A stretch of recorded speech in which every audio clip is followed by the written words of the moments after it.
Bonjour à tous chers abonnés et spectateurs, aujourd'hui nous allons parler d'une des organisations les plus importantes du monde d'aujourd'hui, c'est-à-dire l'OTAN, ou bien NATO, pour nos amis anglophones. Donc l'OTAN, c'est-à-dire Organisation du Traité de l'Atlantique Nord, a été fondée en 1949 à la suite de négociations faisant suite au traité de Bruxelles. En gros, des négociations incluant le Canada, les États-Unis et 5 pays européens, la France et le Royaume-Uni inclus. Donc l'objectif de cette alliance, du moins au début, était de prévenir la remilitarisation de l'Allemagne, et puis à partir de 1955, le but de l'organisation a été de limiter le pacte de Varsovie, incluant l'URSS et beaucoup d'autres pays communistes. Donc l'organisation va s'étendre petit à petit jusqu'à inclure beaucoup de pays européens en plus des États-Unis, à part les pays qui ont voulu rester neutres, tels que par exemple la Suisse, l'Autriche ou bien la Suède, mais qui ont tout de même adopté les standards militaires de l'organisation. Donc jusque dans les années 1990, l'OTAN est resté plutôt calme, agissant plutôt comme un outil de dissuasion face à l'URSS. Mais après la chute de l'Union soviétique, alors là l'organisation se lâche niveau intervention. Il y a des tensions ethniques en ex-Yougoslavie, boum, on va bombarder. En Afghanistan, des vilains djihadistes ont pris le pouvoir. Bon, ils nous ont bien aidés contre les soviétiques, mais maintenant c'est des méchants, donc il faut aller leur péter la gueule. Ah oui, au fait, Vladimir, on va se renforcer dans les pays baltes. Mais vous aviez pas dit que vous le feriez pas quelques années plus tôt? Si, mais ta gueule, on a changé d'avis. Des dizaines de milliers de civils morts? Peuh, ridicule, pensez-vous, on fait gaffe. Enfin bon, on peut généralement dire sans se tromper que l'OTAN a mis plus le bordel qu'il n'a résolu les choses dans ses interventions. Jetez un œil à l'état de la Libye aujourd'hui. Enfin bon, ces considérations mises de côté, on va passer au scénario. Demandons-nous ce qu'il se serait passé si jamais l'OTAN n'avait jamais existé. Imaginons un seul instant que les États-Unis ne voient pas l'utilité de créer une alliance et reprennent leur politique isolationniste en se disant qu'après tout, l'URSS et le communisme, bah c'est loin. En laissant également les Européens seuls face à la menace soviétique. Donc pas d'OTAN, les Américains qui reviennent dans leur pays en se disant qu'après tout on a beaucoup donné, donc on arrête. Cela aurait aussi voulu dire pas de plan Marshall. Juste après la guerre, les pays européens dévastés par la guerre ne vont donc pas profiter d'une aide des États-Unis. L'aide des États-Unis a également été militaire. Donc sans plan Marshall, les pays européens se reconstruiront beaucoup plus lentement que dans la réalité. Durant les premières années après la Seconde Guerre mondiale, la reconstruction sera extrêmement difficile et les peuples de certains pays tels que la France, la Belgique ou bien l'Allemagne manqueront de tout. Il en va de même pour le Japon, dévasté par les bombardements et de bombes atomiques. Le pays aurait vu son niveau de vie chuter drastiquement, voyant même des famines apparaître dans certains endroits.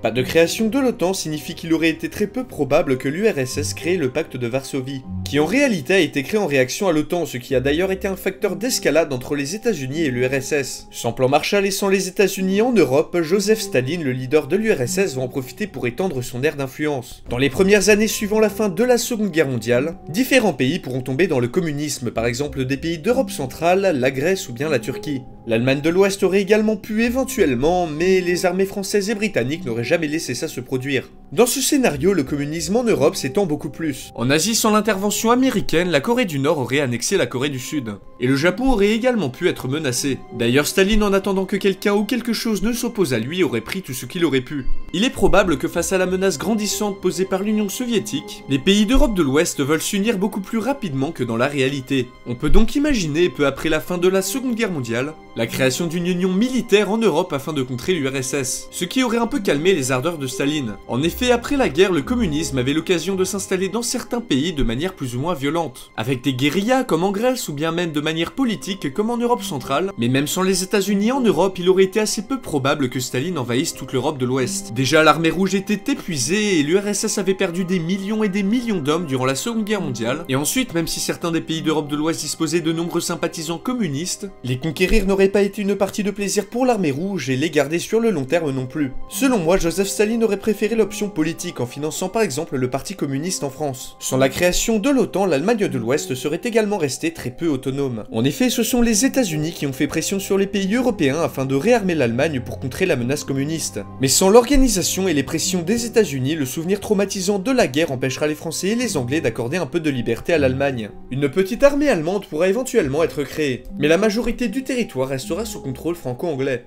L'URSS reste néanmoins une énorme menace pour les pays d'Europe de l'Ouest, ce qui les aurait sûrement poussés à mettre en commun leurs efforts en créant par exemple une union économique. Mise en commun des moyens économiques, des moyens financiers et des moyens militaires, il aurait fallu pour ces pays-là créer un bloc assez grand afin de dissuader l'URSS. La création d'une armée commune aurait éventuellement pu être un premier pas. Et au final, sans l'OTAN et les États-Unis pour supporter les Européens, l'intégration européenne aurait très bien pu être beaucoup plus rapide que dans la réalité. Mais à votre avis, qu'est-ce que l'on fait quand on est un regroupement de petits pays faisant face à un énorme énorme pays de 200 millions d'habitants? Bah on construit des grosses bombes. Cette mini-Union européenne aurait sûrement mis leur effort en commun afin de construire une bombe atomique. Et vu que les États-Unis n'ont pas piqué tous les scientifiques allemands pour construire des fusées, eh bien les pays européens auraient pu en profiter. Même si leur puissance militaire conventionnelle reste assez faible par rapport à la réalité, la France et le Royaume-Uni par exemple auraient pu se procurer la bombe atomique beaucoup plus tôt que dans la réalité. Tout simplement en mettant en commun leurs efforts et avec l'aide des scientifiques allemands. La construction d'une bombe atomique aurait dissuadé Staline d'envahir ce qu'il reste de l'Europe.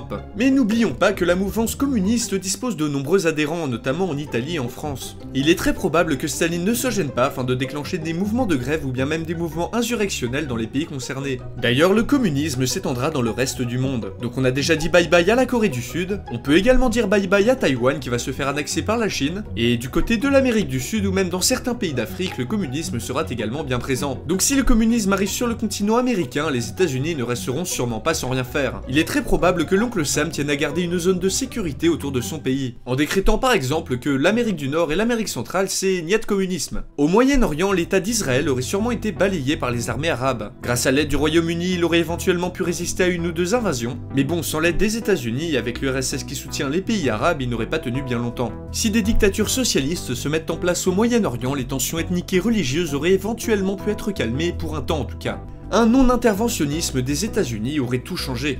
Déjà rien qu'au niveau culturel, si la culture américaine reste à l'intérieur des États-Unis, alors la plupart des pays du monde et spécialement les pays européens s'américaniseront beaucoup moins vite, voire pas du tout. La mondialisation sera également beaucoup moins importante, et les échanges entre les pays du monde se feront principalement avec leurs voisins. Alors concernant les empires coloniaux, spécialement du Royaume-Uni et de la France, il est assez difficile de dire ce qu'il se serait passé. D'un côté, les armées européennes sont beaucoup plus faibles, donc ont beaucoup plus de mal à garder l'ordre dans les colonies. Par exemple, l'Indochine aurait été assez vite perdue. Mais d'un autre côté, dans la réalité, les États-Unis étaient de fervents partisans de la décolonisation. Sans l'intervention des États-Unis, le Royaume-Uni ainsi que la France auraient éventuellement pu garder certaines colonies plus longtemps. Mais tout cela reste assez difficile à dire. Il y aurait une guerre froide entre capitalisme et communisme, mais pas de la même manière que dans la réalité. En effet, sans les États-Unis et l'URSS qui se tirent la bourre, la course aux armes n'aurait jamais eu lieu d'être. Il est probable qu'après avoir atteint un équilibre précaire entre l'Union européenne et l'URSS, le non-interventionnisme des États-Unis crée moins de tensions que dans la réalité. Bon, des régimes communistes se sont quand même installés un peu partout dans le monde, mais au final l'attitude de non-confrontation aurait pu ne pas faire planer à tout instant une menace d'holocauste nucléaire. La conquête spatiale n'aurait également pas été prioritaire, donc les satellites, les fusées et le progrès technologique en général auraient été beaucoup plus lents. En effet, la guerre froide a permis de donner naissance à beaucoup de technologies utilisées aujourd'hui. Sans confrontation technologique entre les deux grandes puissances, eh bien on aurait pu se développer tranquille, pépère, au calme. Et surtout, très important, l'URSS ne se serait pas effondrée en 1991. Tout simplement car c'est la course aux armes avec l'OTAN et les États-Unis en particulier qui a ruiné l'URSS. Sans course aux armes, et si on part du principe que beaucoup de pays dans le monde sont désormais soit socialistes, soit communistes, eh bien l'URSS n'aurait pas été aussi isolée que dans notre monde. Même si fondamentalement dû à ses défauts structurels, l'URSS aurait bien fini par s'écrouler d'une manière ou d'une autre, eh bien cela aurait mis beaucoup plus de temps. Beaucoup plus de temps. Et si éventuellement l'Union soviétique s'écroule un jour, ce ne sera pas de la même manière que dans la réalité. En effet, il y aurait tout de même eu le problème des nationalismes, et aussi le fait que l'économie de l'Union soviétique n'était pas efficace du tout. Mais si l'URSS s'écroule, on peut imaginer une transition beaucoup plus douce que dans la réalité.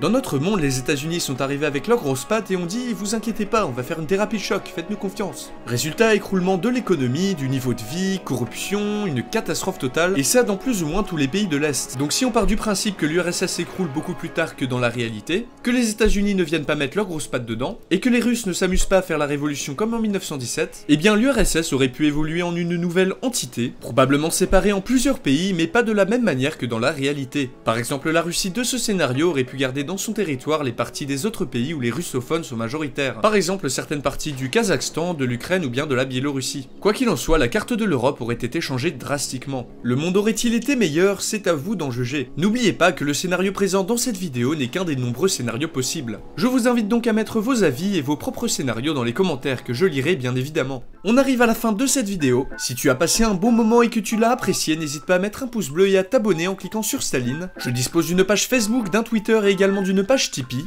J'en profite d'ailleurs pour remercier les tipeurs du mois, merci beaucoup les gars. Et sur ce, on se dit à la prochaine pour une nouvelle vidéo.